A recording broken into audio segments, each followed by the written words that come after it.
So I had a nice interview with Bob and Cody from up in Michigan. I'm dividing this into two parts. In this first part, we're going to hear primarily about Cody's experiences, and he offers a lot of details about the environment, the circumstances, a lot of his observations, having been out a lot in nature, hunting, and all that. And we have a pretty cool conversation just about Sasquatch in general and a few things associated with that, and get to hear from Cody and his experiences he had up there. And then in the second part, since we talked for a while, we'll hear from Bob and his experiences. All right, Yep. now we're recording. All right, so I was chatting with Bob here and Bob's friend Cody. I wanted to just talk to you guys, have an interview, and hear about some of your experiences with Sasquatch. And I know that there's at least one of you has experienced more than that. But you're both from Michigan, and I did a little exploring up there. I think that might have been how I found, or you guys found me, maybe. And then I think you put videos up, right, Bob, on Yeah. Northman's Keep. Yes.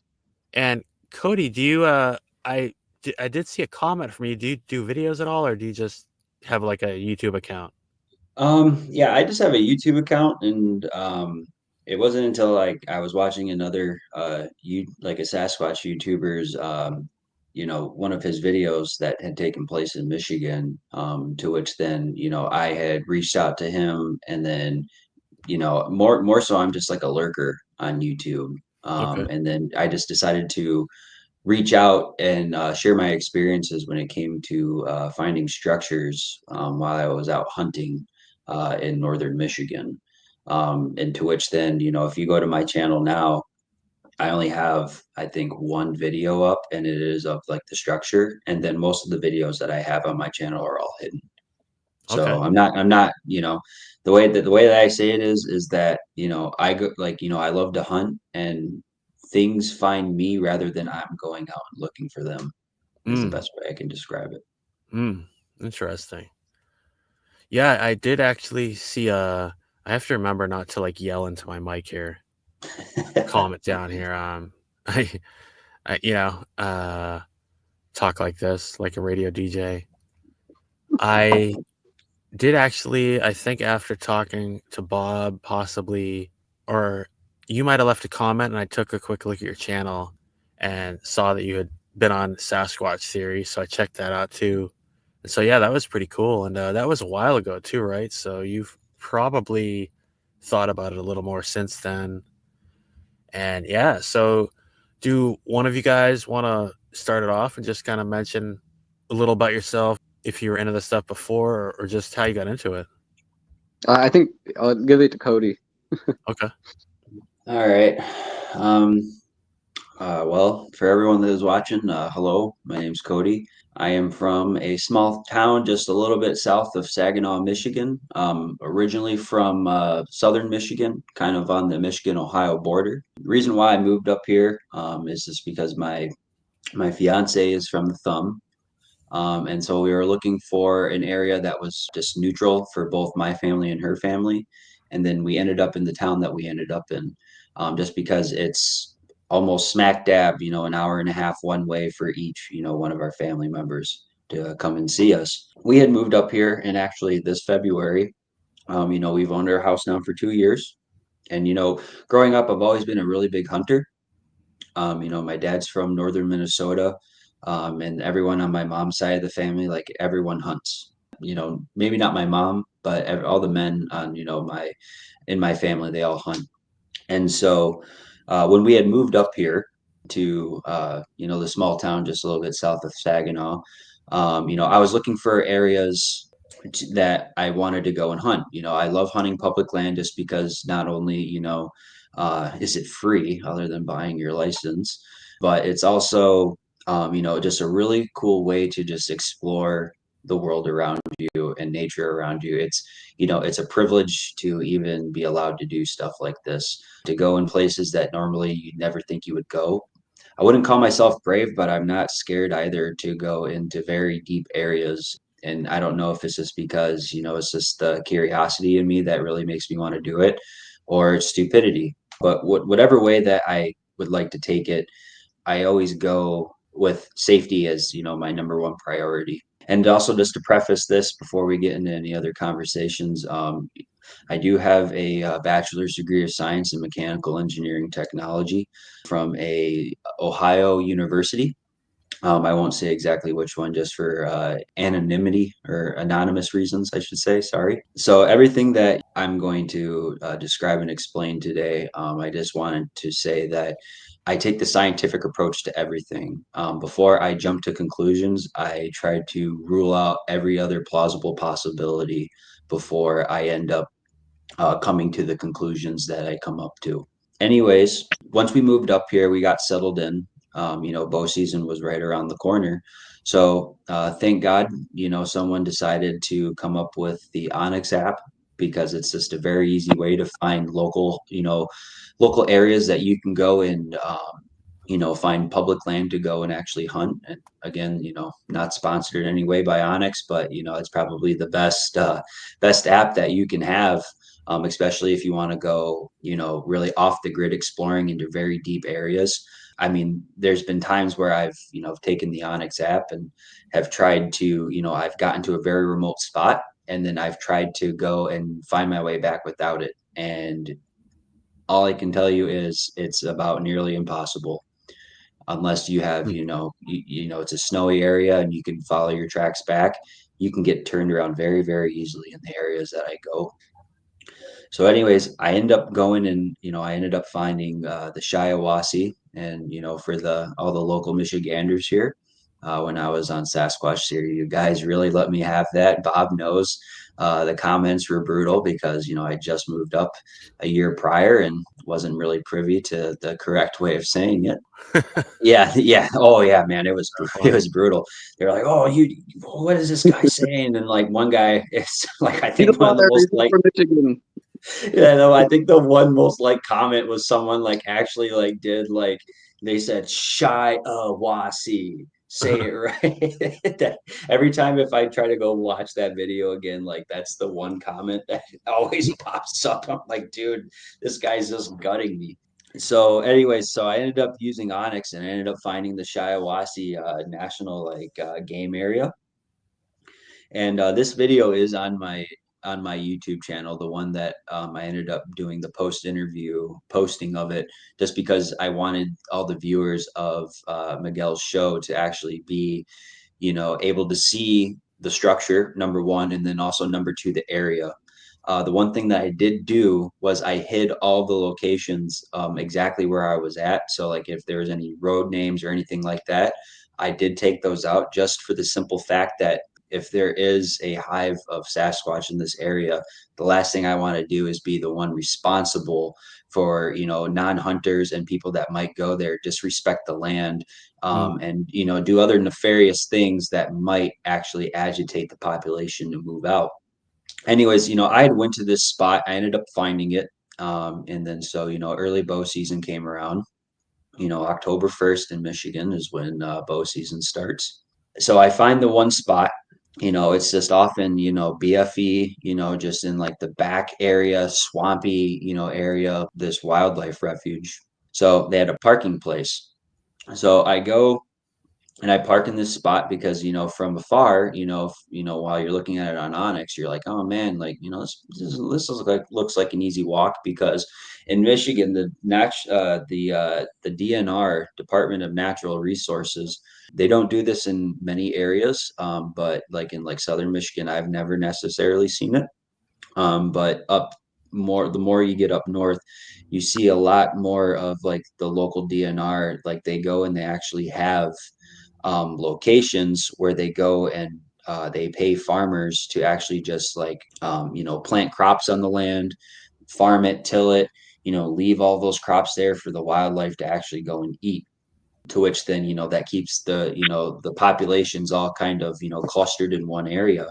So for deer, like in this area that I was at, there's two farm fields, and over to the left was where I had went the first several times that I had went, because there's this one really giant like tall oak tree. that I would like to go. I used to like climb it and saddle hunt out of it. As I was there, the one time daybreak came, and I had my binoculars. Sorry for everyone if you're hearing one of my dogs bark. It's all good. Um, and so I was sitting there the one day, not getting a lot of action and everything. And so I'm looking through my binoculars and I'm like, you know what? And I look back at Onyx and then I see that, there's like a little like stream creek and then there's this like a DNR like access like hunter trail. And so I'm just like, you know what? I think next time that I go, I'm actually going to go and I'm going to park in this other parking lot and I'm going to walk this because, it had a lot of oak trees, all the signs that you want when you go deer hunting, right? Like if you want to go deer hunting on public land, number one, you want to go and when you go to a spot, you want to hear blue jays. Blue Hmm. jays are very notorious for being in very like heavily dense like oak tree like areas, just because they will eat. They do eat the acorns that fall on the ground. Also, deer are very attracted to those as well, especially in late season, because once the corn's all gone, those, they're, brown and red. So, they stick out away from the snow. So they're very, nutrient packed for deer. Those are the things you want to look for. And especially too, like rule of thumb, if you hear a lot of blue jays, you're in the right spot. You might want Hmm. to just, park your butt right there because you're going to have a really good chance of seeing some deer. And this plays a very important part in the entire story as a whole. The day was October 28th of 2023. And so I go and I pull up, and the first couple times that I had went there was a couple of, other cars parked, and I'm like, "Oh man, this place is going to be hunted out." Well, these last couple of particular times that I had went right before rifle season, and this again was October 28th. I go and I pull up, and there was one lone truck. And again, instead of going to the left parking lot area that overlooked like the cornfields and the soybeans, I went to the right side. And this is, I want to say, like a couple hundred yards away. So, like, it was like, a decent, I wouldn't want to walk it, right? Because, like, this area, you don't realize it, but it's all muck, it's all mud.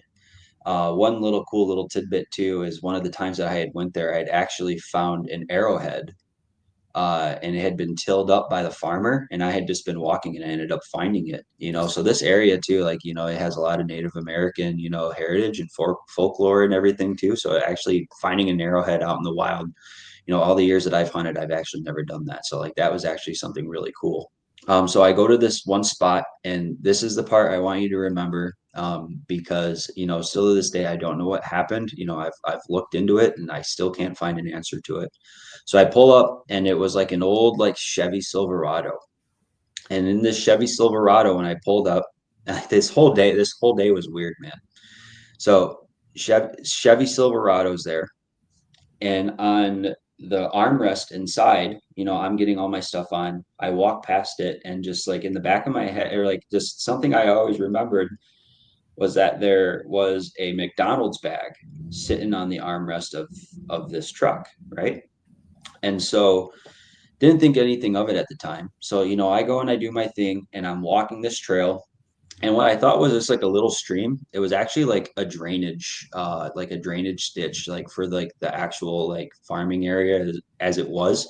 And even across the street, there's it's all farmland here, right? So all of these river, or all these like little small rivers and stuff. And when I say small river, I'd say probably about 50 to 60 feet across, and maybe and I had actually watched a doe, one of the times that I had went there, cross through it, and it was able to get right across it with no problem. So I would say maybe only like 3 or 4 feet deep, but like it's a deep ditch, man, like a super deep ditch. And so the farther that you walk, the more you start getting into this marshy, just really like just muck area. And if you know anything about deer hunting, you want to go to the swampland, because that's where the swamp donkeys live. That's where the big boys are. So I love finding spots like that. Rule of thumb though, if you do want to go and push, swampy areas, if it jiggles or it wiggles, back out slowly and go and find another spot because you're going to walk into quicksand. If you're sitting at a tree and you hear a trickle of water, but you don't see any water around you, that's because you're sitting on a cap made of roots and dirt, and you're probably sitting on a developing sinkhole. So if you hear any of that, you always want to get up and walk away because in my personal opinion, that's how a lot of missing 411 cases happen.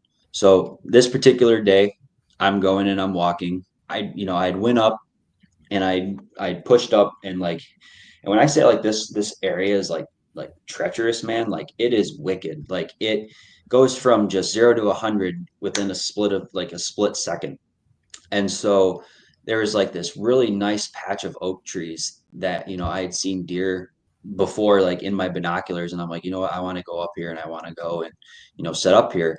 So I got up there and I was there for a couple hours and no, nothing was going on. So I'm like, you know what, I'm going to go someplace else. And the only way that I could get over to this side from the trail is it's like a just a huge like ditch gap. I had to like take like my book bag off, which I can like put like my bow in like my book bag. And so I take that off, toss it to the other side, carefully so I don't hurt my bow or anything. I go and I hop over it. I jump down, jump back up because it's like a tabletop, right? So it goes across, down, in, up, and then you're on the other side. So it's not really in a really good accessible area. So I go there, I do my thing, and I'm like, you know what? I want to push up a little bit farther. And this entire time, mind you, I had not seen this hunter, had not heard him, nothing.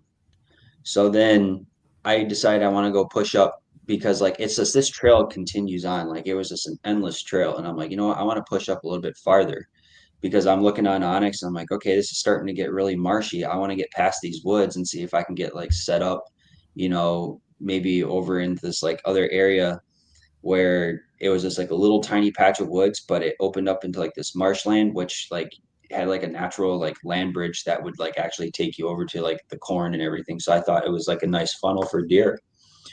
So I go to this spot and I'm walking, and then just something on like the corner of my eye, like when I pass through, like it like right past like these like break of trees, and it gets into like this like tall like grass stuff. And so I couldn't believe what I was like looking at because I'm looking at this thing and it's just like a mound. Like it looks like, like a grass hut that you might see like in Africa. But the weird thing was that this thing, like, I'm, 40, 50 yards away from it, give or take. This thing is insanely big. And it's in the middle of like this like mucky, just like want my honest opinion, it was definitely like a quicksand area or something because like I wouldn't walk in it because like you would get your feet stuck in it and then you would be screwed. But you could see where there was like this large, and like the only way I can describe it, it looked like someone had fallen and it left like this huge long streak that went down, like down into, this marsh area. And like I don't know how tall and like how deep this water was that it was in, but like I didn't want to figure it out. But like there was like an imprint where you could see like it was almost like a crocodile, right? Like because like when you've been to Florida, and I'm sure like actually, I just watched one of your videos when you're in Texas, and you had said, "Oh, I don't want to go into like this swampy, like Hmm. marsh." Like you were like walking in Texas, and then like this opened up into like this woods, and it was like you could see like all the still water, and you're like, Yeah. oh man, that looks like crocodile like haven, like I'm or alligator haven. I'm not going in there. Nope. And so, but with this, it looked like, like when a crocodile slides down like an embankment and it Mm. leaves like its like stomach trail as it goes down. It looked like that, but like man, it was like two body widths wide, and it like went down into like this thing, and then you could see where something had walked over to this, and there's a door, and it's just like, like a little hut door, and it looks like it's closed. Like obviously there's no door on it or anything, but it looks like it's closed. But you can see where there's a door, and then all the grass around it was pushed down. Not like someone went and stomped on it. It looked like someone had walked around it and pushed all of it down so then they could look out almost like a deer blind, right? So like it was all pushed down all around it, and then it was just this huge structure. And the only thing I could think of was, okay, like that's like, a hiding hole. Like what? And even, I didn't think like Sasquatch or anything. I was thinking like not trying to go, down that avenue at that point because, I'm by myself and I'm looking at this. I'm like, oh, that's kind of cool. So I take a picture of it, and the picture doesn't really do it justice to actually give you like a scope of how big this was, because I did do like, where you zoom out to like, like half, 0.5x on your iPhone. So I could capture everything around it. So you could see like when you go and you look, you can see where all this grass is pushed down. But this water level, I would have to say, man, like it's 3, 4, maybe like 2, 3 feet deep. And I'm, in hindsight, like no hunter, a duck hunter, none of them, like, duck hunters too, especially like they're going to be in a boat, and if they're going to be laying, like they're not going to go lay in the grass like that. Like they have those seats that you can actually go and like, push down into the ground and then like sit on them. And then you could be in like a marshy area, but like this was not a spot where, you or I or anyone would want to go, because like you could honestly die because it's a treacherous area. Mm. So I didn't think anything of it. So I took a picture, which, ending up on, my episode with Miguel. And the only reason why I connected the dots was, like I said, I was, going up to the cabin one weekend. I ended up finding Miguel's channel just because I wanted, I just typed in YouTube, like Michigan Bigfoot encounters.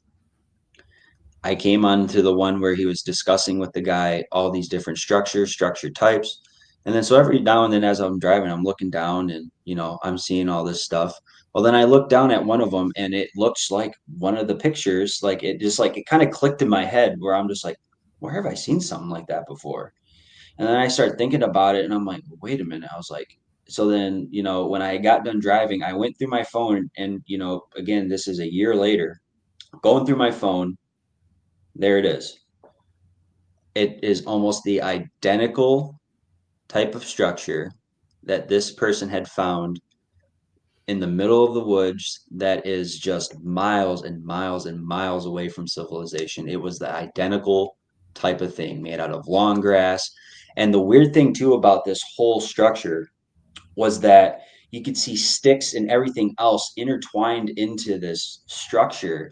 And there was like sticks and twigs that they didn't even belong to the same tree. And you could see, and it's hard to see in the actual picture, but you can see where something had taken like these branches and had like stuck it in, because like it just, it's like an oak branch, but there's no oaks growing in like this swampy area, right? Like they're growing where, they have solid ground where they're not going to tip over or fall over because it's super muddy. Like it's not like that type of air. Like it did not make sense, Mm. right? So that's why I ended up taking a picture, because I'm like, oh, that's really cool. Well, then, fast forward to when I actually kind of put two and two together, and I'm like, oh man, maybe I did see something. So that's when I reached out to, Miguel, and I sent him that video or that picture, to which, he had at this point, I think he was just shy. I think he was just shy of 100,000 subscribers or something. And so I was like, ah, man, he's big enough to where he's probably just bombarded with stuff, right? I just posted a comment on this video that was over like a year and a half old at this point. And he emails me back and says, oh, this sounds very interesting. Send me an email. I'd like to hear, about your story and see your pictures. So that's when I sent it to him. And he was like, dude, he's like, yeah, no. He goes, that. And I asked it, I'm like, your honest opinion, what do you think I caught? Because I'm seeing this, and I tried to think, okay, well, maybe it's maybe it was like a hunting blind. He goes, no, man. He goes, the way that you're describing it, he goes, no one's going in there to hunt, because Miguel's a hunter too. He hunts in Missouri. And so he's like, man, he's like, no, this, he goes, what you caught, he goes, no, this is genuine, man. This is something that is not man-made. So backtrack to that night.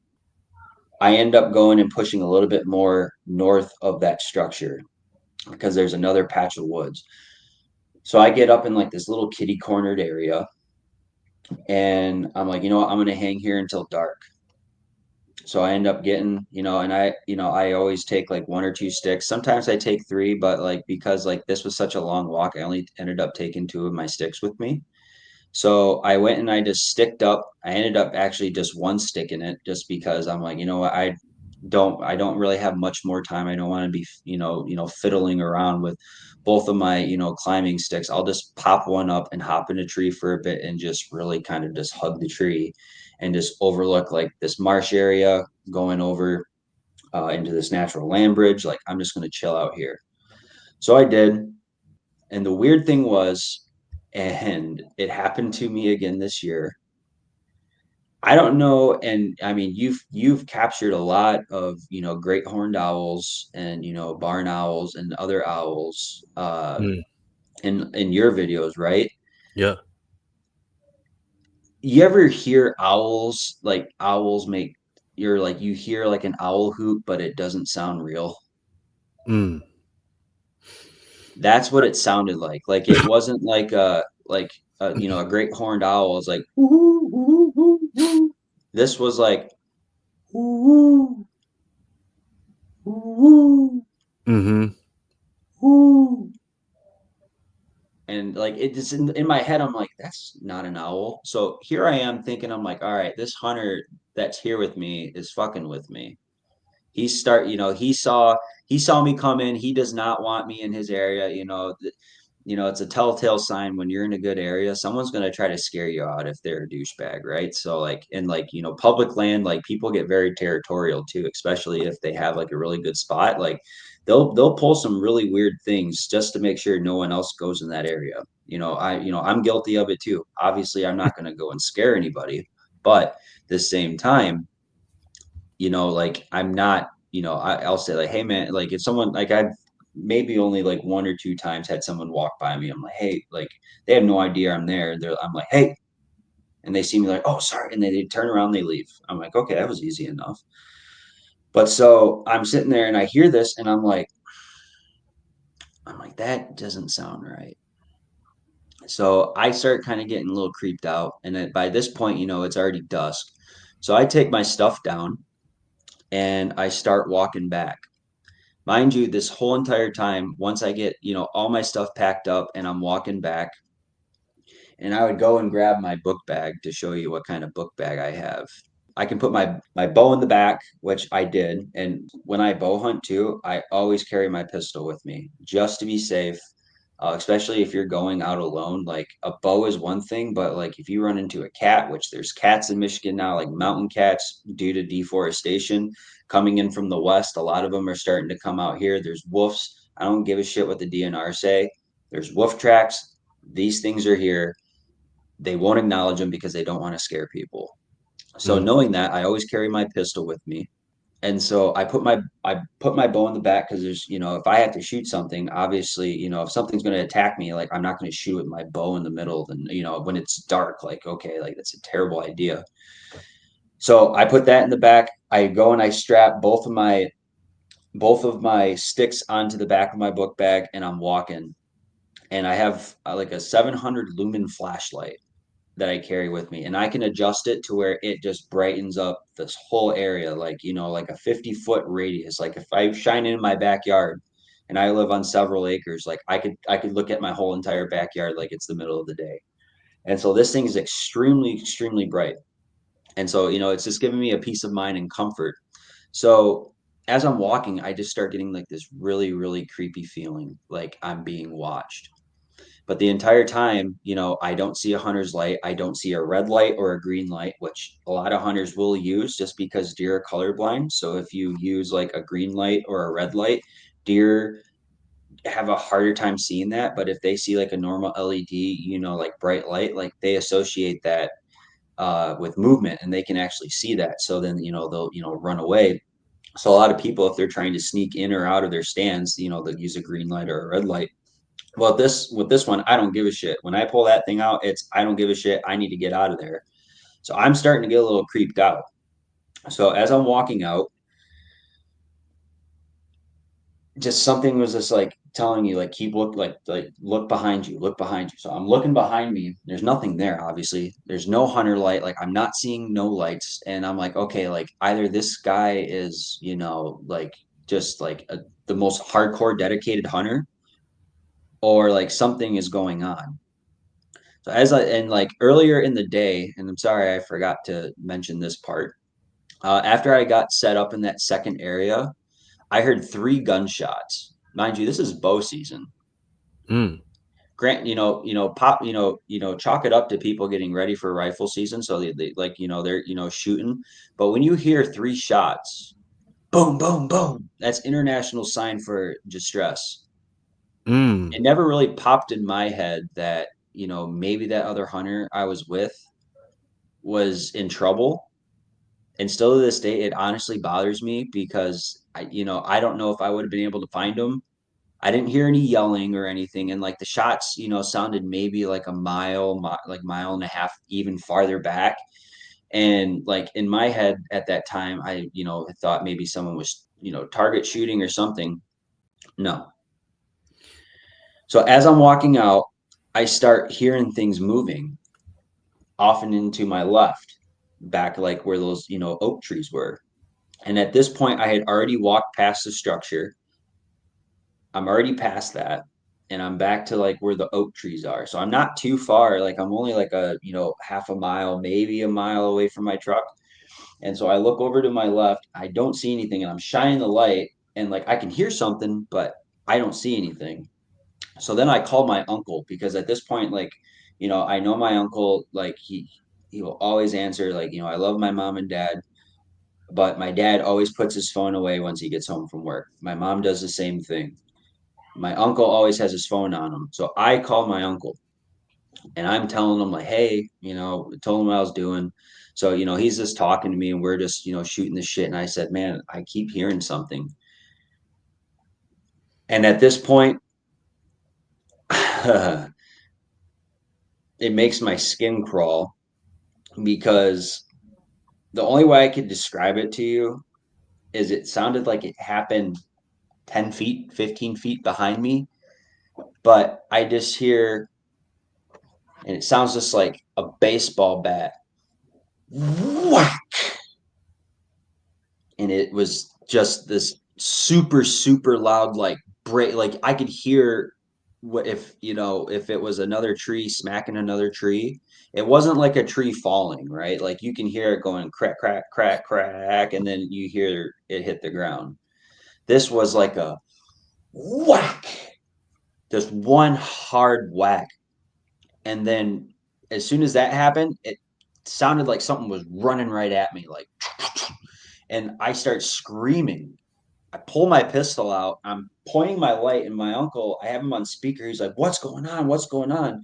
My uncle did not hear the cracking of like the tree, or like if you want to call it a tree knock, call it a tree knock. He did not hear that. He did not hear the thing coming up and running towards me. Did not hear that. He's like, "What is going on?" He heard me screaming, and I'm like, "I don't know, I don't know." And I'm shining my light. I don't see eyes. I don't see anything. So I'm like, okay, well, this is like, I just need to get the hell out of here. And so I run up, and like at this point, like I'm like not running, but like just a very, very like this like swift walk. I finally get up there. That guy's truck is still parked there. So I'm like, oh my God, that guy is still there. And so once I got to my truck, I didn't see any lights. I didn't see a flashlight. I didn't see anything. And the thing is like if this hunter was there, he is a ninja, man, because I did not see him. I did not flash a light on him. Like I would have had to have walked by him. And in the area that I was at, man, like ain't no hunter gonna be pushing back there unless they have a death wish, man. Like, cause this is I can't stress it enough to you that it is like dangerous. Like if you go off the trail in this area, like it's dangerous, man. Like I know. I love going off trail and in deep spots, man, but like with that, I'm like, So, and if that guy was even like, trying to like play a joke on me, man, like the sound of this tree hitting that other tree, it sounded like it was like an 8 or 10 inch diameter tree smacking another one. Hmm. And I don't know how to explain it. Like that's the only way I could explain it. Like it just sounded like a heavy damn tree getting smacked into another one. So I get all my stuff put in there. And so I said, all right. I told my uncle, I was like, all right, I'm in my truck. I'm going to sit here for a few minutes. I want to see if this other hunter comes out and I'm going to question him. Like, I'm going to say, like, dude, what the fuck? Like, was that you? So I ended up hanging up the phone. I'm sitting there. I have my pistol on my lap because, at this point it's pitch black out. I'm like, I don't know. And, this is, I've only been here a handful of times. So I'm like, okay, just getting weird vibes at this point. And I was like, at this point, I'm like, I want to really talk to this dude because I want to see like if he, I'm a respectful dude. Like if he is like on, if he's after like a big buck, like, more power to you, man. Like I won't come back to that area. I'm a respectable guy when it comes to, hunting and stuff like that. Like, people all have their dreams and aspirations of getting the big buck. I'm not going to be that guy that goes and takes, one away from someone that's been hunting, and stalking and tracking one. I end up sitting there for 45 minutes. That guy does not come out. So didn't think anything of it. Drove home, told my fiance what happened. She was just like, I don't know what to tell you. That's just weird. She thought it was weird. So then fast forward, like a week or two, I end up going back to that spot. And who's sitting there but that truck? Hmm. And as I'm thinking, as I'm driving there, I'm like, if that truck is there, something did happen. I go back there, that truck is still sitting there. And what's on the armrest? A The McDonald's same. bag. The same bag. Whoa. Hmm. Yep. And I don't know why I didn't call the DNR at that point. Maybe it's a coincidence. Maybe the guy loves, just smacking McDonald's before he goes out in the woods. And, maybe just by chance, that bag, maybe he just put it there again. Like, not synchronicity, but, just coincidence at this point. Right. Because like the last thing you want to do is like call and, make a false alarm. Mm-hmm. But then I started thinking, I'm like, okay, the 3 shots, all of that, like, man, Hmm. like something happened. So then I went back there like after opening day, after opening week, I went back there just to do like a quick hunt, just to, just for something to do. The truck wasn't there anymore. I had looked all over the internet. I've I've looked at, like local news, anything about a missing hunter, anything, nothing. Hmm. And so that was probably, yeah, that was the second most intense, or yeah, third most intense, second most intense thing I've had happen to me out in the woods. I've only been scared probably a handful of times out in the woods. Most of it being when I was a young kid, not knowing any better. But growing up, I'm 31 years old. Like, and at that time, I'm 29. At that time, not a lot scares me. Like I said, I come from, the mind of, question everything and try to rule out every possibility before making a conclusion. Use your, common logic, common sense before you have to start thinking, other possibilities are, out there and, are, possible. Hmm. So that that one's always stuck with me, and I think it always will. And then also being told that, yeah, no, I definitely, you know, like that was something that I did find was definitely most likely like a Sasquatch structure. Um, I don't know if that opened up a gate or it just like I'm not saying like I was stalked, but it's just for the past couple of years I've had just some very interesting encounters. And so, um, and that's how I ended up meeting Bob. And, Bob actually, um, I wouldn't call it like live. because he wasn't there. But as it was happening, I was texting him, and this had happened once again in October. It happened October 4th. I went up to our cabin, and this is up in northern Michigan, just a little bit south of Gaylord. Again, I'm not going to say it just because of anonymity reasons. And also, too, if there is a hive there, I don't want people going there to go and ruin it. And also, push them out, because I believe that the only reason why I had this encounter this past year was because of all the deforestation that they're doing in that area. There's paper companies out there right now. I wouldn't even say paper companies, but just logging companies that go and they always plant the trees back. You can tell the difference between wild trees and planted trees, right? Because you get the rows. Mm. And so, but in the area that I really enjoyed hunting, it gets very, very ridgy within the past couple of years. And like when I went back this past year, and I'm really starting to chalk it up to like, this is the reason why I had this encounter, was just because they're cutting down their forest in this area. And I think they're just trying to find different areas where they can feel at home and feel comfortable. And so this happened this past year, October 4th, 2024. My fiance and I decided to go up. I wanted to go bow hunting up at our family lake house. And so, one sec, throat's a little dry from talking. Do you have any questions about that first story before I continue? Any of I you guys? remember it. I remember it very clearly. He was texting me. I was hanging out with my family, and he's like, "Hey, I think I'm being surrounded or something. There's something going on out here. I'm telling you right now." I'm like, "What?" And he was like texting me. I was like, "Wow, this is crazy." Hmm. The only thought the first one that comes to mind is it's hard to explain. I was in Missouri, sitting in my car, pitch black. I was just getting into camping at the time, and I was at my campsite. I think I was one of the only, maybe one or two other campsites. There's nobody around, like within view, and it was pretty late, like midnight, 1 o'clock. And right next to me, I don't know how far away, 50 feet, there was this big crack. Really calm night, and just hearing that in the pitch black, man. I'm like, wow. Like It's a at that force of time, nature. I I had a good idea of what I thought it might be. I was thinking about you. It sounds like you might have put some pieces together later, but at the time, like, I don't know what was going through your mind when you hear this huge crack. Like, what in the world is happening? Is the tree just starting to break? Or, I Oh mean, no, man! It sounded like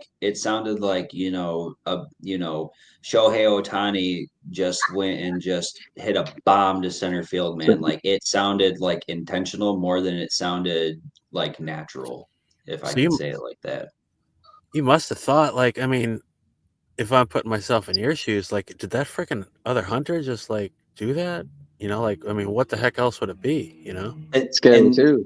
yeah, and so the thing about that is too, as a human, if they're trying to pick up as big of a tree or a branch that this was, even with me talking to my uncle on the phone, when someone picks something up from the ground too, for one, you're going to hear them struggle. They're going to, especially if it's big, you're going to hear them, get a little clumsy with it, right? You're going to hear them pick it up off the ground. You're going to hear the Mm, grass and everything kind of want to lift back up with it, or if there's grass overgrowing it, you're going to hear that grass getting ripped up. I didn't hear any of that. mm, mm, And so for a human to pick that up and do that, and with the loud, like with as loud as it was, there's this, as soon as it happened, like I knew, like it's one thing, like if you take like a 1.5, 2 inch diameter stick and smack it against a tree, it's more like a plink. mm-hmm, This was just like a loud whack, mm. and it sounded like it had force behind it, and that was, it just instantly triggered fight or flight for me, and I chose flight. Hmm. because I'm like, I don't know what the hell that was. I'm out of here. Bye. And Wow. I'm shut. And the thing was, after that happened, it sounded like something rushed towards me. Mm. Oh Like I could man. hear something like running through, and like, bears are like black bears, like up in this area, like they're not as common like they are like up at the lake, like at my parents' lake house. And this is like near like the Atlanta like National Forest area, like near Grayling. They're more common up there. I've had a bear encounter like 4 years ago, to where like I know that they're there. There's also like elk in that area as well. Like there's just a lot of different, animals, especially up, the more north you go. There's wolves, there's cats, there's mountain lions. Even though the DNR don't say they are. Um, there's those, there's lynx, there's a bunch of different creatures and animals up there, right? They do have, and I think it was last year, there was like a bear sighting in our area, like in our town, but it's, that was like a one-off. It happens every now and then, but more so like the more north you get, like once you get past, I don't know, like once you get like around like the bio area and stuff, that's when you start really hearing more about black bear. Like where it starts to get a lot of like really hilly, more dense forests, a lot of pines, because they do like to climb pines and everything, just because they are like a stable tree to climb. Black bears like they'll sleep up in trees, right? Like they have dens, but like they'll also just take a nap up in like a large pine. Like it's not uncommon. And like the one that I had an encounter with, like it was up in a tree and I had no idea. And I looked up and there he was. I was sitting Wow. there for hours and he was right above me, man.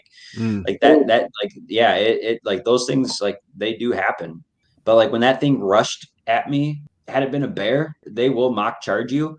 It wasn't like it was so brushy and thick that I wouldn't have been able to see it, because like again, this area must have been logged at one point, because the trees are all in nice like fine rows. And so with me shining like a 700 lumen flashlight at it, I should have seen it, especially with the distance that this thing covers, man. Like it'll cover, like 75 to 100 feet in diameter. Like I should have seen something running at me. I didn't see anything. And Mm. that was the really scary part. That adrenaline, man. It reminded me when I heard that my window was down. I was sitting in the car, no light. I forget why. And I do distinctly remember hearing that big crack and I totally froze. I was even like, do I even wind the window up? I had a flashlight. I'm thinking, do I shine my light? Like, it's just, you really have this life or death kind of feeling.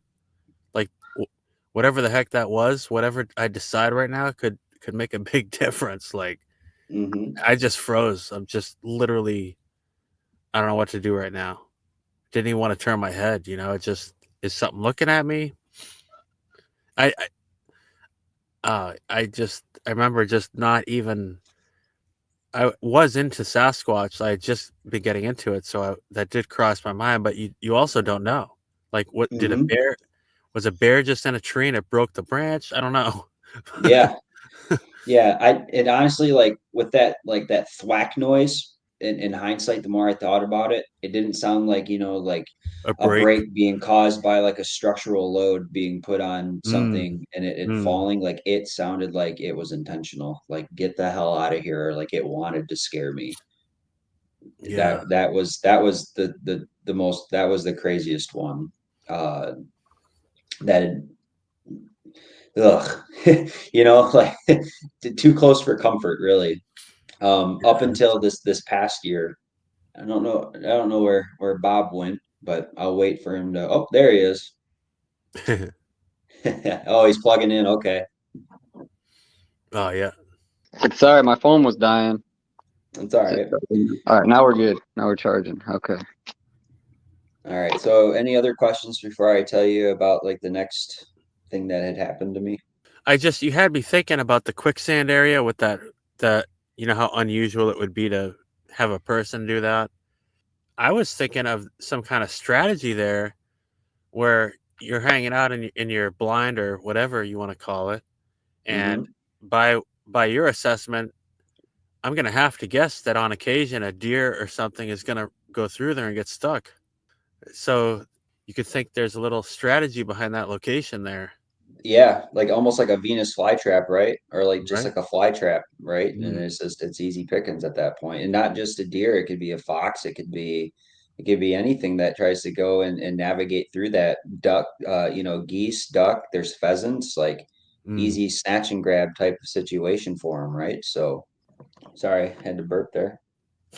So after So after I was on Miguel's show, people were asking questions in the comments, and they were asking like, "Well, we want to see the footage. We want to see the footage," because Miguel did not share the footage on the actual interview. To which then that's when I decided to go and use CapCut and then just add the photos, and then that was when I posted like the first ever like video away from like video games. Like I had a couple of like Call of Duty clips and stuff, which I have in private now. And just like a bunch of just like I want to say like there was like 3 or 4 videos before I posted that. And that currently is still the only like publicly visible video that I have on my channel. To which then, that's when I ended up meeting Bob. Bob was one of the people commenting, and he had mentioned like a couple of other videos, and to which it was one of the videos that I ended up helping him kind of break down and edit. He had mentioned some of the stuff and he wanted to reach out, and so we started chatting, and so and we became friends since then. Actually, full disclosure, this is the first time that I've actually seen Bob's real face. It's always just been over a phone call. He's Yeah. seen my face before I've seen his. So like when I popped in on the call today and I saw his face for the first time, I'm like, oh wow. I'm like, there he is. Yeah. Interesting, funny thing. I was staying anonymous basically because I was on multiple Bigfoot shows like 4 years ago at least now, and I just been working, working on a lot of other things because I just don't like look for Bigfoot. I'm all up into mythology and history and all of that stuff. If you like watch my channel, you'll see what I mean. Mm. So Yeah, a lot of shorts and stuff talking about like mythology and like and like Vikings and then yeah, oh yeah. I've went down a rabbit hole on both of your guys' channels, definitely, especially especially yours in the last couple of weeks too, just after Bob told me about your channel and some of the just insane footage that you've captured. Still, the most impressive one I've seen so far is that one with the tree where it's in the middle of the day and you Yeah. see that big thing just knock that tree over, and then a few seconds later it goes and pushes off into the right, and Mm-hmm. you see it just kind of move. And like that's the weird thing though, is just like I don't know if it knew that you were there and it just wanted to show you how it wanted to flex its power on you, to say Mm. like, hey, like don't mess around, like, but it like pushed it and then it stopped moving. Mm-hmm. Like it didn't want, like it just wanted you to know that it was there, and then it just kind of went and re-blended in with everything with the background. And like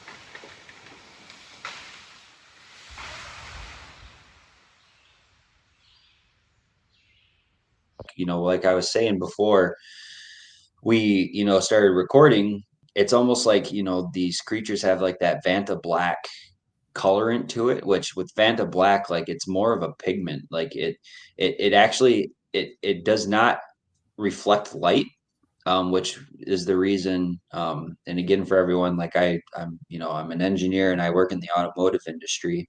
And Vanta Black, it's one of those really cool colors. BMW had done a couple of concept cars with it. Department of Transportation will never legalize it because Vanta Black actually it doesn't reflect light. So what happens is it's so dark that your mind and your eyes will perceive it as just background noise, and you're actually not going to like get definition off of it. So Mm. like if someone's driving that car and someone's crossing an intersection or whatever, if it's a four-way stop and that car's going and someone's not paying attention, well, boom, it's a safety hazard. So like Wow. DOT, maybe eventually one day, but as of right now, like Vanta Black is like you cannot, like it's not it's not an approved color to like actually take out on the road, just because it blends in with all of the other background noise that your brain doesn't actually, like your brain, like your eyes and your mind see it, but you're actually not like processing it as like something is there. Like you just see it as Hmm. background noise. That's Um, weird that you. It's weird that you mentioned that because I feel like 2 times recently I heard 2 different people talk about a visual sighting of a Sasquatch that was black, and they said something like, I don't know if they said it was like it wasn't reflecting the light, but it was something along those lines. It was almost like it was like like a black hole like sucking the light in, or I forget how mhm. they put it, but it's kind of weird that you said that because I just recently heard 2 people say something really strange about their black color, like light wasn't escaping from it or something like that. Yeah, even in Mhm. your video with the light that I contacted you about, Yeah. you can see you, right? But when that light goes and it captures what's behind you, Mm, it only just looks like almost faint shadows, right? But when mm, I edited it like the contrast and the brightness and everything. You can actually see the full formation of like a mm, bipedal, 8 foot tall, whatever the hell, and yeah. walking, and Mm, it mm, kind of makes it all just ties in with their coloration, their abilities, either Fanta Black or mm, whatever, maybe chromatophores like an octopus. But I mean, I wouldn't say chromatophores because that's pretty highly unlikely. It's probably something else, to do with their hair or something like that, microcrystallines or something like that. But yeah, Almost that's almost like fiber optic technology, right? Because they there do you have go. fiber Yeah. optic technology that goes mm, and bends light mm, around like a certain surface. So then, because you got to think of fiber optics like it's a tunnel that, it goes and reflects light. So if you're in between, like one end, so like if you're standing in the middle of something and that fiber optic light is going here and then that tunnel's going around and through, it's going to show everything in front and then also behind that light because it's refracting that light. So oh it's wow. almost Right. like, Mm, yes, right. So and that's how fiber optics act, that's how they work. And the mm, military does use fiber optic technology for some cloaking mm. capabilities. That's interesting. You mentioned that. I think yesterday or the day before, there's a YouTube channel called A Flash of Beauty. I don't know if you've heard of that, Yeah. Yes. but they just had on the guy who did the cloaking for the movie Predator, the actual graphic design or whatever you call that, That's visual interesting. effects expert, like the guy who did the actual Predator in the movie Predator. It's interesting because they also have a video, a, a really interesting actual video of what looks like the Predator in real life. Another one of their videos by Barb Shoop, and it's interesting about that because Brett Eichenberger, who produced Flash of Beauty, and Jill Rummensnyder, they're pretty heavy into the film industry, and he was taken aback because he's familiar with what is the word for, I don't know why I'm drawing a blank, like in a movie, special effects. Yep. And he just thought at first glance, I don't think someone could have even faked that. And he analyzed it, and just cool that they actually had the guy who did Predator do an interview too. I didn't even watch the whole thing yet, but he started talking about something, how they do that. And they mentioned having the whole background going, and because they showed like the figure moving, and however you describe that, where it's like, it looks like an invisible figure moving. Yeah, almost like a wireframe of like the actual like being Yeah, like it until it move like when it moves you can see like its silhouette and then yeah, once it stops yeah, moving then it blends in. yeah. And but even more interesting is the fact that this is really becoming an open discussion with a lot of people that are into Sasquatch. You know, like you were describing different possibilities for. It seems there's just a plethora of people that seem to experience something along the lines of it was like they disappeared, or, and there's a lot of people saying, well, hey, maybe you blinked your eyes and they're just that fast, yada yada. But there's a contingent of people who are convinced that it did something like vanished. And You know, Um, in your video, Martin, you know that one that's walking? It stops for like a split second once it walks to the right. And I was trying to point that out to you because I like finally noticed it as I was trying to explain it to you. It was like an after something I realized after the fact. And I was mm, trying to like point it out to you. It just stood there for like a split second after when it thought when like you know in your regular camera or whatever before I edited any of the contrast or the brightness, I couldn't see him at that point in time. It wasn't mm, until I edited it and like he knew like how far from the light he was exactly or something to like mm, until I edited mm. from the original. So whatever like light source he could see coming, he probably was just outside of it. God, there really seems to be something to that. I had an experience where my fire was just about going out. I'm trying to think of what other light sources there were. There were not many. It was pretty close to dark, but there was a little bit of light, maybe from the coals of the fire. Anyways, I had someone walk directly at me, clear bipedal footsteps, and not fast, but not slow either. A pretty steady pace, and then just stopped right there. You'd almost think like you should be able to see something, but it was like he or she knew exactly where to stop. And that ties together with something I just heard today, I think, where these people had a number of years of experiences and they had like lights that come on, motion detector lights. And there were sticks in the yard, I guess. And they somehow figured out that if you step just past those sticks, you'll set off the lights. And it was like they put the sticks in the ground to know how far to go without setting the lights off. It's Yeah. Well, it kind of gives credence to why people are saying, oh, well, if Bigfoot was out there, why don't they capture it on game camera? Well, the thing is that uses like ultra, that uses what is it? Is it Also, yeah, is it you like ultraviolet lighting, right? To like do like night vision? it's isn't it infrared? Or yeah, infrared. Yeah, sorry, my mistake.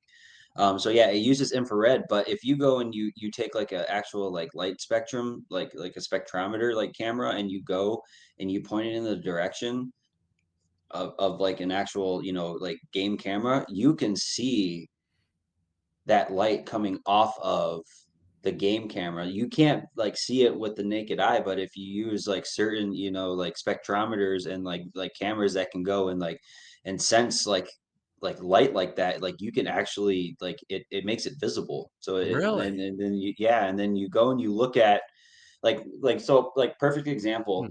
It's not, the most credible show, but it's a good example to, kind of give an explanation. Like how Ghost Adventures, I don't know if you guys have ever watched that show. That goofball affliction t-shirt wearing douchebag Zach Bagans, if you if you don't mind me saying. He like they go and they use the Xbox. It's like that one it's it's that one thing that you can, oh, the Connect, like the Xbox Connect, like where it goes and it shines like the light, like you can't see it, Mm. with the naked eye, but like if you turn off all the lights and then you can actually see like the grid pattern Hmm. of it, Hmm. and that like that is what's picking up your motion and your movement. And then Oh Wow. they've wow. used that, yeah, and so they've used that to like say like, oh, like, and it is kind of weird, like, and like I've seen other people do it too, and they've also captured weird things where they feel like they feel like someone is like next to them, and then all of a sudden, like, because like in, I don't know if you guys have ever used it growing up or whatever, but like, when you're setting it up, it'll show like, like you as like a stick person, right? Like Yep. it'll show like your arms and then your legs and then your body. Like it doesn't show like your actual head.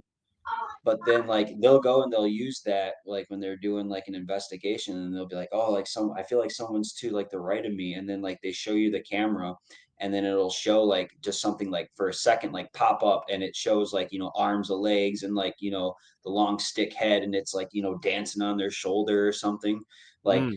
and like we can see that, like if you turn off all the lights, like you can see that coming out. So it maybe it has something to do with like animal, night vision.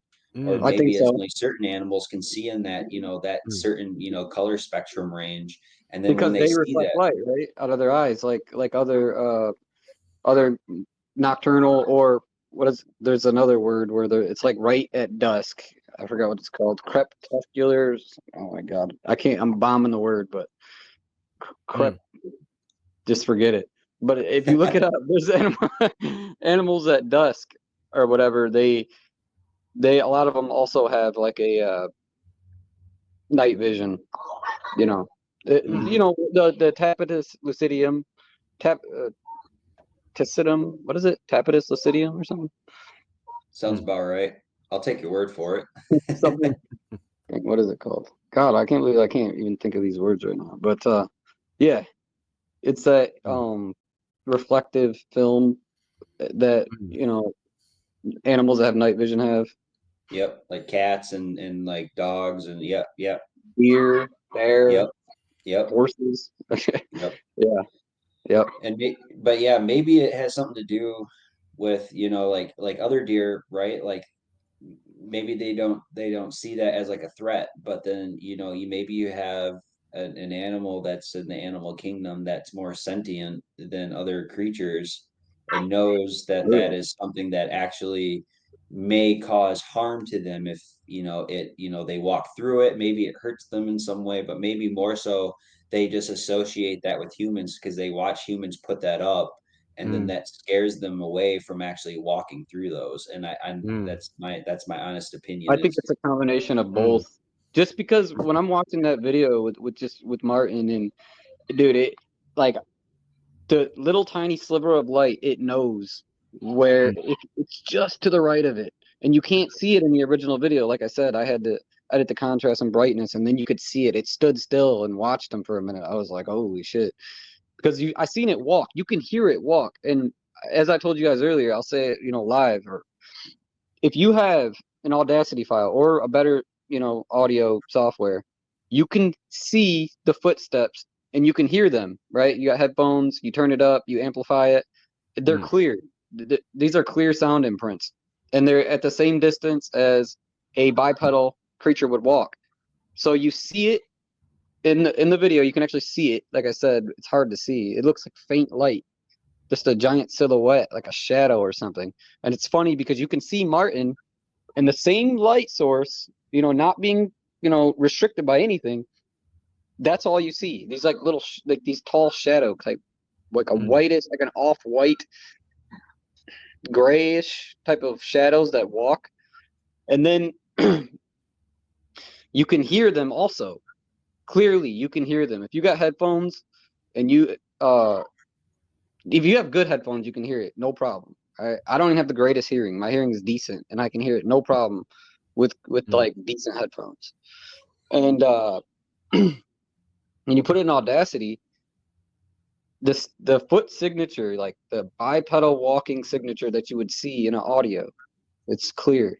There was definitely two bipedal creatures walking by him, and you can't really see them that well. It's crazy. Wow.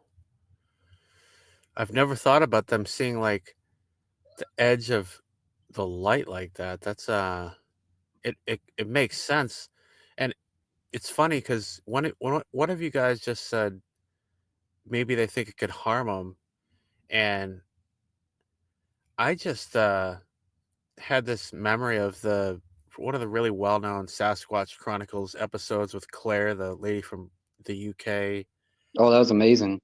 and yeah, and it I think Wes actually said mentioned this too, but because people go all over the map about how intelligent they might be. Some people think they know exactly what a camera is, why we use it. They would even go as far as to think they even know what we do with it, right? But imagine if when you said they might think it could harm you, if they thought it was like a weapon, like game cams and cameras and stuff. They see or just think it might hurt them, and hmm maybe that's just the simple reason why uh, it the amount of failure of capturing them with any kind of photographic anything. Most, there are a couple definitely out there, but there's so many people out there trying to get them, Mm-hmm. and You're they've one of the tried. only people that's got them. Yeah. Yeah, that's not even. I don't even. Your video, like I said, your video has to be probably one of like the best videos I've ever seen as proof Yeah, that because one's crazy. that it's It's like it's right it, there. yeah. It's The, right only, there. the other one, and I sent it to Bob, and it was something that Bob Gimlin had posted like 2 or 3 years ago, and it was of these guys over in California, and it was I think it happened in like 2013 or 2010. They were going out there, and it was during like a California wildfire, but they ended up going over to where like the famous Gimlin, the Patterson Gimlin footage was at. Bluff They Creek. ended up going, yeah, Bluff Creek. They ended up going to Bluff Creek, and so when they had gotten there, like they even showed like the trees, like there was trees that were topped off, eight, like 10 to 12 feet, like where you could see where they were broken off and no other trees around it were, harmed. It was Mm, just certain ones that were like completely broken off that just did not seem right. Like it wasn't caused by like a mudslide or a rock slide, right? Because mm, like they were actually like above, they were tall enough to where, rocks, even if they were coming down at like a high rate of speed, like you can tell if a rock came through something, right? Because it's not only going to take the tops of certain trees off, it's going to leave a path that it has traveled, even if it was taking and it hit a step or hit a bump and then continued on going. You would see where that impact was. You would see where all that foliage is pushed down, but you can see clearly in this video where there's trees, topped off and everything. But then the main thing that this guy ends up capturing, and he didn't even realize it until a couple of years later. Or no, it wasn't Bob Gimlin. It was that other guy I was telling you about. Um, Bob Gimlin. You're talking about MK Davis, Yeah, right? MK Davis. Yes, MK Davis. So it was MK Davis, and it was like a video he had posted. And then they show him in Bluff Creek, and then you see, and it is so clear, and it's just mind blowing because you can actually see it moving, and somehow, and he had not noticed it until after the fact, like years later, you can see something on the side of this creek. And again, I don't know if I mentioned it already in the podcast, but if you want to have a Sasquatch experience, you want to be near water. You want to be near moving water, running water.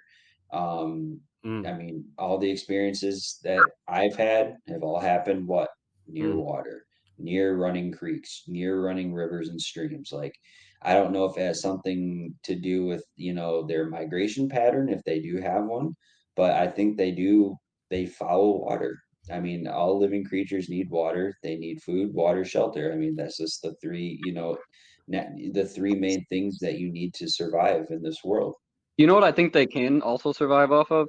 And this is kind of like, I mean, I was told this by a guy that doesn't like to tell anybody really about what he knows about Bigfoot.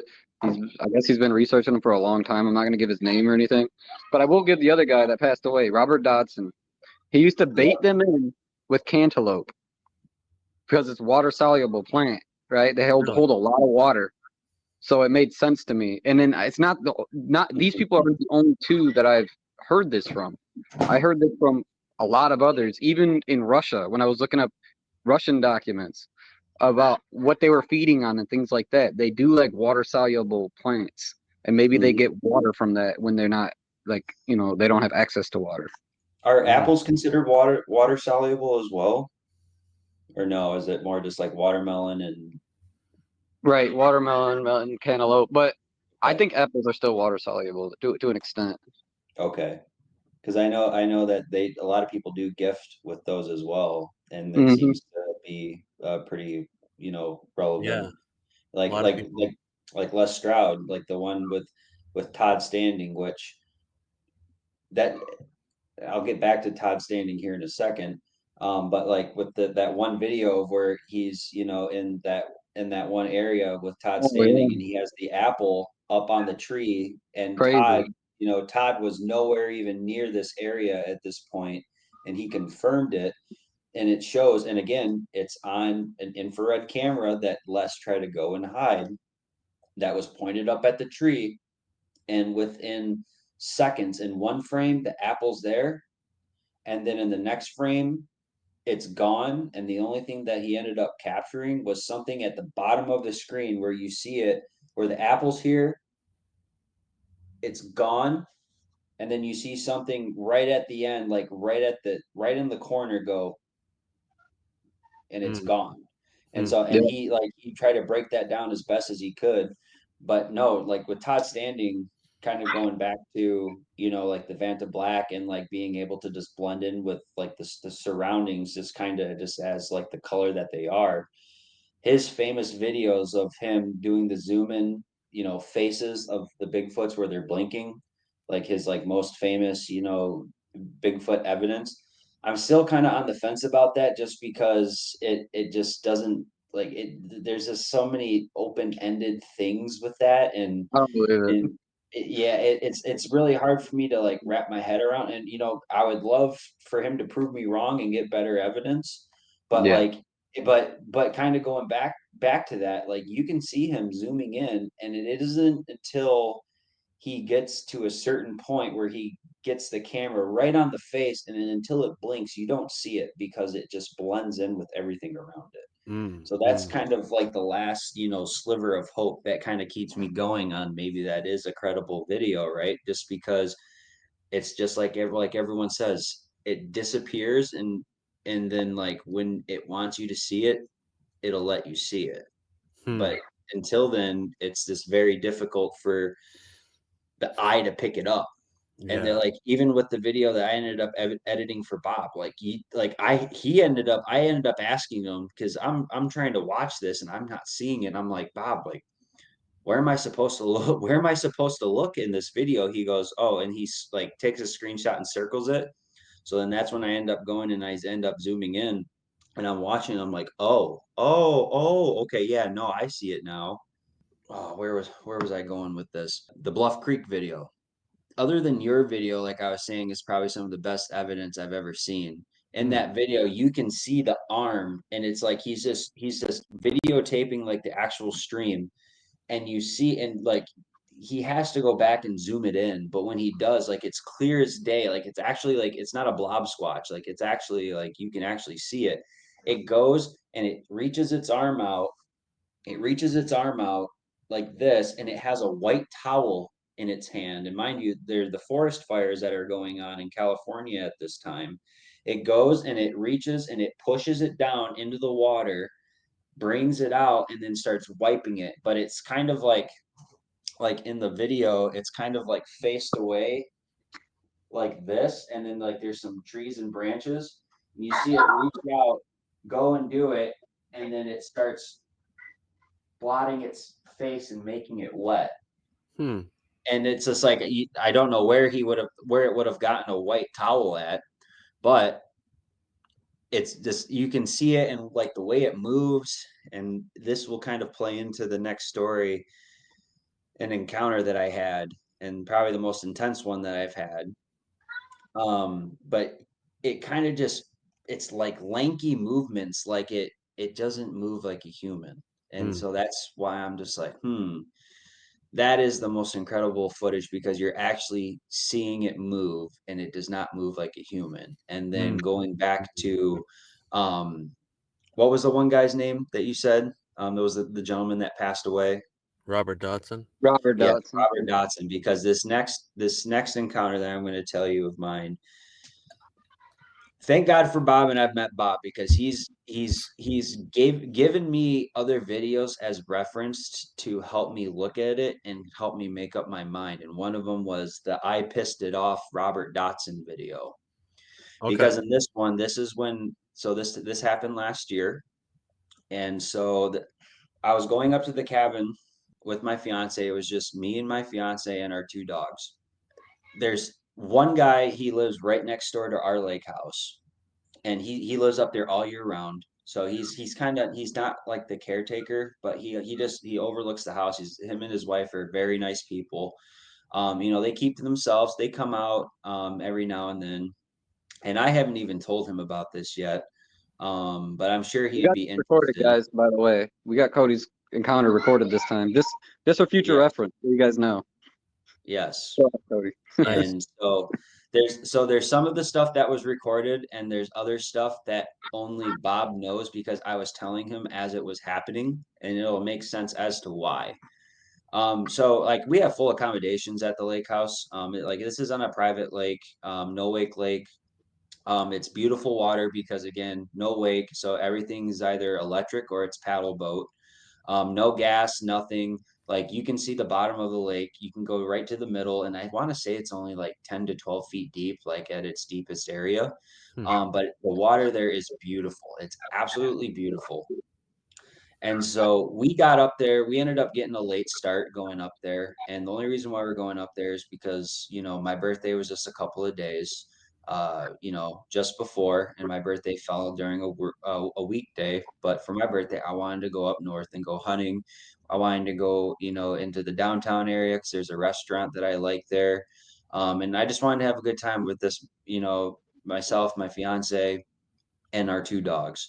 And I love going up there. It's one of my favorite places to go. Just I love spending time there.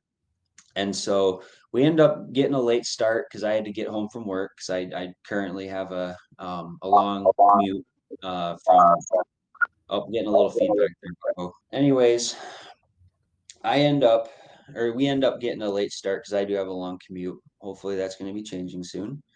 But I have a long commute. And so I get home, we get everything packed up in my truck and we start heading up to the cabin. So we get there at about 9:30ish, 9:15. And so as soon as we get out of the truck, I know the neighbor and his wife are home. And then so kind of to paint the picture, as you pull in, there's one cabin, and then you keep going down the road a little bit, and then there's our cabin and then our neighbor's cabin, and it's a steep drop off right to the lake. Like the house is built up on stilts. Like it's a pretty decently sized lake house. Could probably sleep up to like 15, 20 people comfortably. It's a beautiful place, and like it's just like I'm pretty sure it's a man-made lake. But as you pull in, so it's kind of just like a really steep drop off, and like our cabin has like a built-in, like someone had went and actually like cleared out all of like the grass and the trees and stuff, and like put like a garage and everything. So like we have a nice little area to park. But onto the right, there's just like a little 5 foot like ridge hill, and then on top of it is another guy's, like I don't know if he lives there all year round or if he's just there every now and then.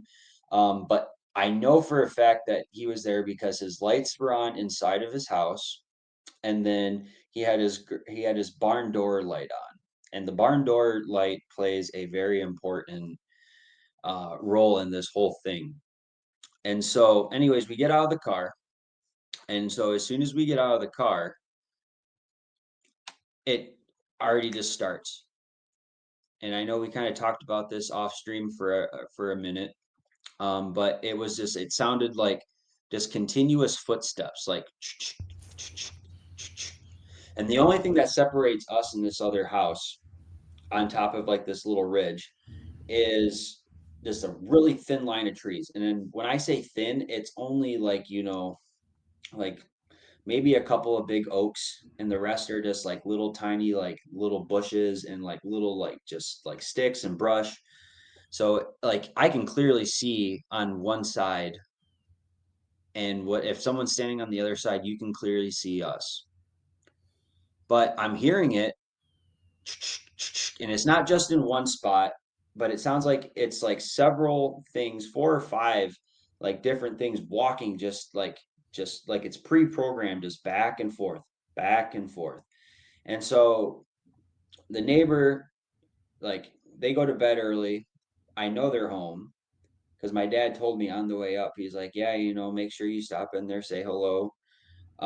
He's like, "But they're probably already to bed by the time you get there, so just say hello in the morning." And then the only other people that were up at this time were the people across the lake. and they were playing loud music. And in the breakdown that Bob did, he actually pointed out it was Jelly Roll in the video that you can hear. You can hear Jelly Roll in the background playing. And so they had just this big roaring fire, and like it was like a really decent bonfire because like it was lighting up pretty well. But everything that you hear about Sasquatch, people say, oh, you want to attract them, play music, do a fire, try to make yourself noticeable. So they're the only other, like, living beings that are currently awake or whatever. And so as we get out of the truck, I hear the like this, the walking, and it's definitely bipedal. Like with deer, it's like, you can hear like the like when they run, but with this it was like and you could hear it. There's no, there's no leaves on the trees because it's October, it's already fall. So all the trees over there, they were probably about 80, like 90, 95% all bare. So not enough to where it would hide anything trying to hide on the other side that I couldn't see it, especially with my big, 700 lumen flashlight. And so this is going on. And as soon as we get out of the car, and like even the dogs kind of take notice, but they don't start barking. Like I said off camera, like our one dash hound, he thinks he's the ruler of the world. He thinks that our yard extends to no bounds. Like he thinks that the neighbors across the road, when they're leaving their truck to go inside, he thinks that they're trespassing on our property, and just he goes ballistic. This time, both of the dogs, and the other dog we have is an Australian Shepherd. So like she'll get, like, she's really good. Like she won't get vocal unless she's alarmed by something. And even when she barks, it's just like a roof. Like it's not like, she's very well tamed, especially for her breed, like just very like well reserved. And so, when we heard that, and like that was my first thought, is like, oh man, it's gonna, if it's deer or whatever, they're gonna take off, and then the dogs are gonna lose their shit, and then, not gonna be fun. But this time, no, they didn't.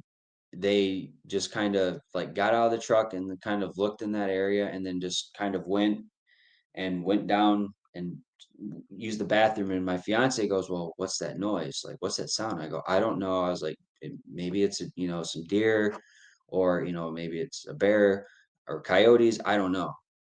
I'm like, let's just get these guys inside, and then let's go. And, what's, I'll start unpacking the truck, but you get the dogs inside, and, I'll take care of the rest.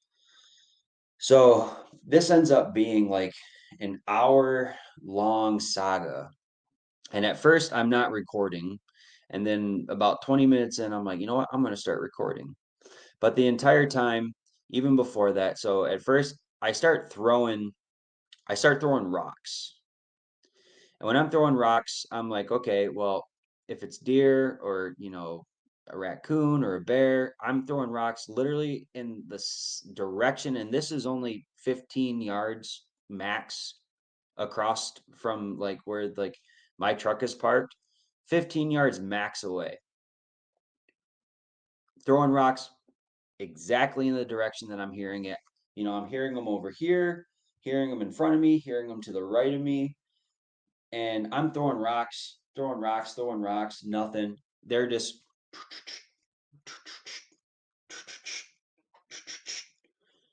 not bothered at all. So I'm like, all right, this is interesting. So then I'm like, well, I'm gonna start recording. And so this is where, you start hearing me on the video, like say, well, is it a deer? I'm like, if it's a deer, I'm gonna hit my grunt call, something that's going to get their attention to make them stop moving.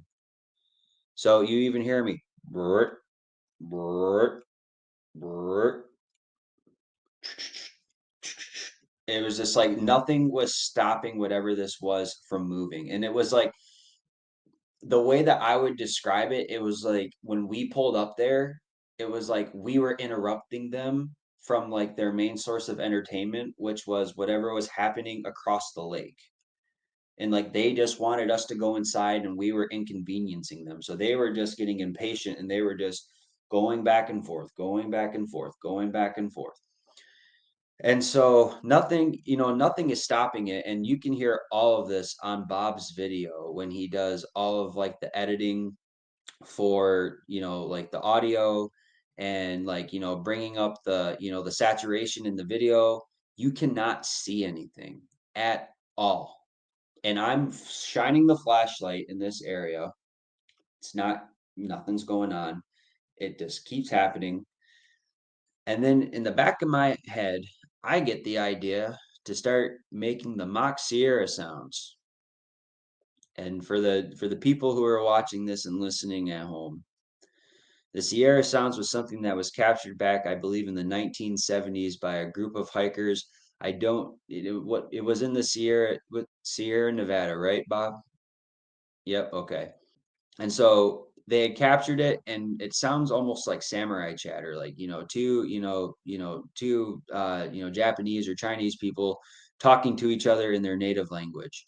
But it's from what it was like some like professional audio engineer had explained, that the sound that was coming from these beings was too high, too fast, and also too deep for it to actually come from, a human range of vocalizations. And it sounds a little goofy, and when I do it, it sounds a little goofy too in hindsight. But so I go, so I start doing that on video. It kind of starts slowing down a bit. And then I get the idea that, you see on Finding Bigfoot and, you see on all these Bigfoot channels, Les Stroud and everyone else. I go, whoop, and that pissed it off because whatever it was stopped dead in its tracks, and you can hear it on the video, even without Bob editing it. You can hear it on video, and I am at this point just so happened to be holding the flashlight right in front of me, and then you hear it stop, and then you just hear just just like 2 feet from like like a sprinter, like from dead stop to full sprint where it's just and it sounds like it's coming right at me, but I have the flashlight right in front of me and I don't see anything. The brush is not thick enough to where you can see the light of the garage, you can see the house in the background that's on top of the ridge. You hear and like you can see me jump back from my truck, and at this point I go and my back is up against the door, and I have my pistol in my pocket, and at this point I pull it out and you hear me, and I'm just in. Probably the most scared I have ever been in my entire life because I could feel like something was running at me. I could not see it. I could not identify it, and I'm just. You would just have to watch the video to understand and hear the pure fear that I'm in because I have no idea at this point what I did or what its intentions are or what it even is. So my back is up against the wall. I am trembling in fear. You can hear it in my voice. I am scared. And I'm like, what is that? Oh my God. Oh my God.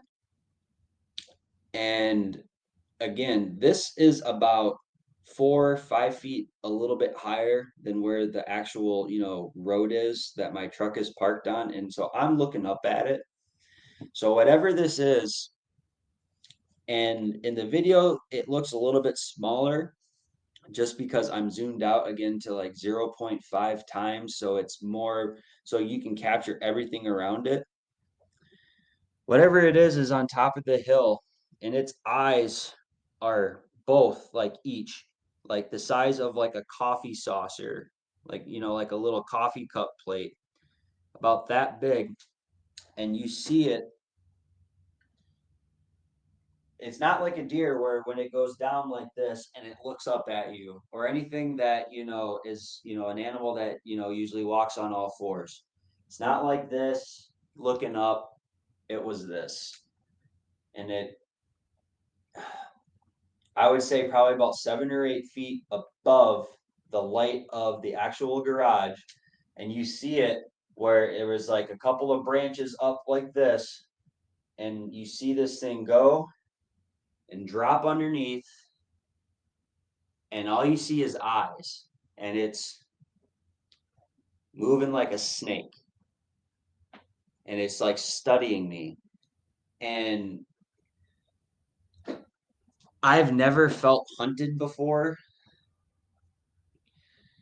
And when I tell you that it felt like it wanted to kill me, and it was trying to figure out a way to kill me, and it wanted to show that it was the more dominant person or dominant thing in this vicinity, it was letting me know, because I don't know how to explain it better than like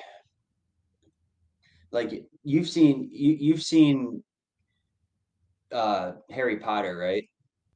I haven't. No, No. Have no. you ever seen like memes or anything of like the Dementors? Like they're like the cloak figures, I and don't. like when they move, they kind of like move like snakes. I Well, this can thing, say whatever it was, but all I could see was its eyes, I and have whatever it seen. is.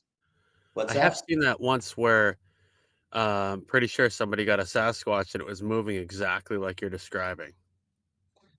Yeah, and It I had wonder if two it's eyes and it showed it just kind of zigzagging. Are you talking about the Robert Dodson video or a different one? It might be. It might be. It's the most famous one where it's just like, and it's crazy because it would pop Yeah. its head out and comically move its head down super fast. It's like Yeah. crazy. Yeah. That one, like with yeah, some and bushes whatever it around. is, and that's what it ends up doing is you see it kind of does. I'm like, I think I've seen a video where something moves like that, and I sent it to Yeah. Cody. And when he sent it to me and I'm watching it, and I couldn't really see it while on my phone, so then I ended up playing it on like my like big widescreen in our computer room, and I'm watching it, and as soon as it started kind of just like doing like that, like curiosity, like kind of just like trying to observe or like figure out what I was doing or what my intentions were. I don't know what I said in its language or what, but it was pissed. It did not make any noise. And at this point, I don't even realize it, but it wasn't until Bob actually went in and edited the video as I'm throwing rocks, or after I had thrown rocks in in the video, you see and I remember just sitting at work, and I get a text from Bob, and I look, and he goes, "Bro, I just broke your video down and it's throwing rocks at you." I'm like, "What?" I'm like, "What?" And he goes, "No," he goes, he's like, "I gotta edit this and show it to you." And so he shows it to me, and you clear as day see, and it's like a little skinny tree, like I don't know, probably only like 18, 20 inches in diameter. But you just see, and like if something that large and big was behind it, you should be able to see whatever it is. But all of a sudden, just for a split second, you see an arm come around, and you see it sidearm, like a submarine pitcher in baseball, just sidearm something, and then in the actual audio breakdown, you can hear where it threw something at me, and you can hear it hit the ground, like it missed me. It grunts right like right as it throws it, like it's like exerting energy. It's like, "Ugh," like, but it's kind of like higher pitched though. It's like a "Ugh," like that or something like that, and then you And could hear that. And I was like, "There's no way I just heard the rock hit the ground." I gotta go back and look at that because I was listening for your feet, like I was listening for the footsteps you were telling me about, and I could hear them too. Trust me, I could hear them too. And then I heard something like a dull thud almost hit and I heard like a whoop sound with it, and I'm like, what the hell is that? And I like scan and I'm looking and I see what I just think was like a black shadow just for a second, like a split second, just a flash, like super fast. And I'm like, man, what the hell is that? And I slowed it down and everything, and I'm like, Cody, what was your other light source? And all this, I was asking him those questions and stuff like that because I was like, I think seriously, you might have had something crazy, dude. I really think, you know, something was throwing rocks at you. And I think we got it on camera. So, yeah. And so this isn't even where the story ends. This is where the video ends because at this point I'm so freaked out. The next thing I did was stop my video. I go in and I immediately start texting Bob, what is going on? I'm trying to send him the footage because we have internet and everything there. I'm trying to send it over text. It's not sending. So I'm trying to break it down into a zip file. I finally get everything to work. I send it over to him. I'm like, just watch these videos. Dude, you have to watch these videos. And then so I'm showing my fiance what I just caught on my phone, and she's genuinely concerned. She's like really scared. She's like, well, what is it? I'm like, I'm like, Raquel, I don't know. I don't know what's going on. I said, all I know is that we're safe in here. The dogs aren't going outside anymore. They're done for the night. We're done for the night. I have a couple more things I have to get out of the truck because I had like my bow and stuff like in like the far end of my truck, and I'm like, I have to go and get it. I'm not leaving my stuff out there Dude, tonight. something was really close to you. At one point, like when I like right like before the rock throw, right? Like even in my video that I edited, you can hear, and like I put it in big white caps. I'm like, do you hear that? It goes like right behind you. It sounded like it was behind you or like to the side of you. I was like, what was that? And you like, it's loud. You can hear it. It runs super close to you, dude. Bipedal, like real fast, like almost like it's like following your footstep. And as soon as you take like a big step, it stops. And I Hmm. don't know, it I was just genuinely scared for like my life. Like when I heard like those like footsteps just kind of like start with a slow pace into like a full sprint and I can't see it, I shut down. And like I'm just genuinely scared. It didn't matter that I had a gun. It did not matter. I felt helpless. And so as I'm trying to get this stuff to send, I leave my phone inside and I go back outside and I'm getting my stuff out. And at this point, I look over to the road. And as I'm looking over to the road, there's one like on the road itself, right when you pull in, there's, just one street lamp that hangs over. That way you don't miss the driveway. And it's the normal yellow amber light. 5 or 10 feet below that, because that's about 25, 30 feet up in the air. 5 or 10 feet below that, there is a blue orb, and it's probably the size of a basketball. Wow. And in my head, I'm thinking that it was something that was connected to the light post because it was just right in line with it. But as soon as I acknowledged it and I looked over and I'm like, what is that? Because all of a sudden it goes and it moves over to the trees. And as soon as just like in my head, I'm like, what is that?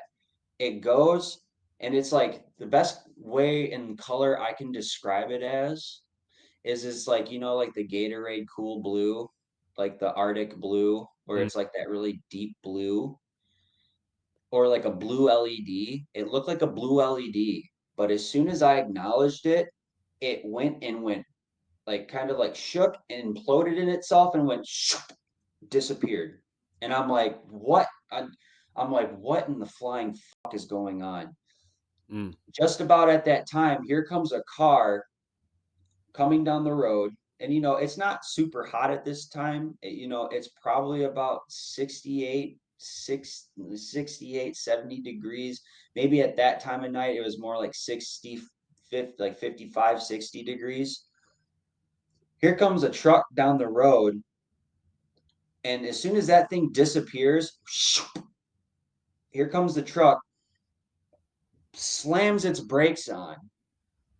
I thought maybe it was going to hit a deer. And I don't know if they had their window down or their window cracked, but I heard a woman scream and say, what in the fuck was that? And then they just speed off going down the road. And at this point, I'm like, oh my